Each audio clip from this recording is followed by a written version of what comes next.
পশ্চিমবাংলার এই জায়গায় রয়েছে জীবন্ত মা কালীর অত্যন্ত জাগ্রত মন্দির, যেখানে প্রতিদিন রাতে নাকি পাশের জঙ্গলে ঘুরে বেড়ান মা কালী। এই মন্দিরে ভক্তরা গেলে নাকি মনস্কামনা পূরণ হবে। শুনতে আশ্চর্যজনক মনে হলো এটাই সত্যি। এই মন্দিরে আরো কিছু অলৌকিক রহস্য জানলে অবাক হতে বাধ্য আপনি। কলকাতা থেকে একদম কাছে, একদিনে ঘুরে আসতে পারেন এই মন্দিরে। কোথায় রয়েছে এই মন্দির, কিভাবেই বা যাবেন আপনি, জানুন বিস্তারিত।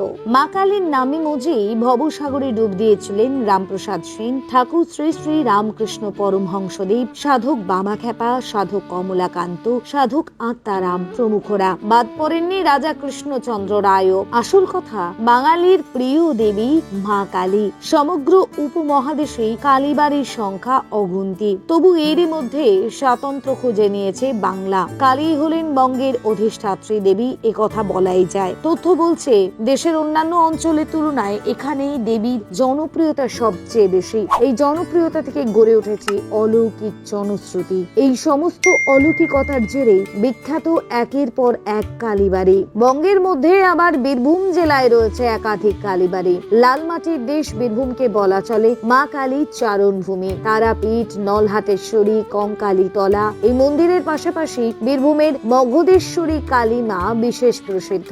জনশ্রুতি রয়েছে বীরভূম জেলার এই কালী মন্দিরের মা কালী প্রতিদিন রাতে জঙ্গলে ঘুরে বেড়ান। বীরভূম জেলার বীরসিংহপুর গ্রামে রয়েছে এই আশ্চর্য কালী মন্দির। এই মন্দিরের নাম মগধেশ্বরী কালী মন্দির। লোকমুখে শোনা যায় এই মন্দিরকে ঘিরে আগে অনেক বসত বাড়ি ছিল। সেই সমস্ত বাড়িতে সমস্ত তন্তুবাই সম্প্রদায় বা তাঁতিরা বসবাস করত। তারা দিনরাত তাঁতের কাজ করতেন এবং খটখট শব্দে তাঁতের যন্ত্র চলত।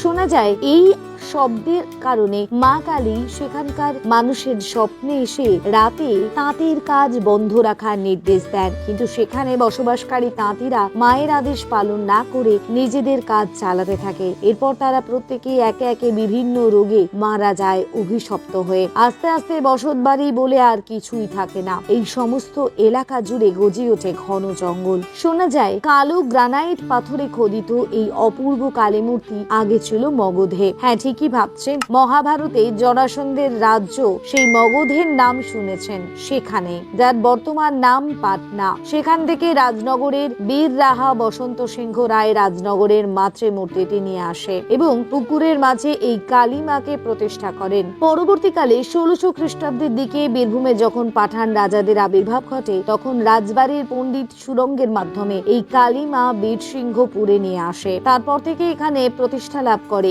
এই মাতৃমূর্তি। জনশ্রুতি আছে এখানকার জঙ্গলে মা কালী প্রতি রাতে ঘুরে বেড়ান। আশেপাশের এলাকার মানুষজন বলেন এখানকার মা কালী খুব জাগ্রত। বীরসিংহপুরের মা কালীর কাছে মনস্কামনা করে থাকলে তা পূরণ হবেই, এমন জনশ্রুতি রয়েছে। তবে কখনোই রাতের বেলা মন্দিরে যাবেন না, এতে মা অসন্তুষ্ট হতে পারেন।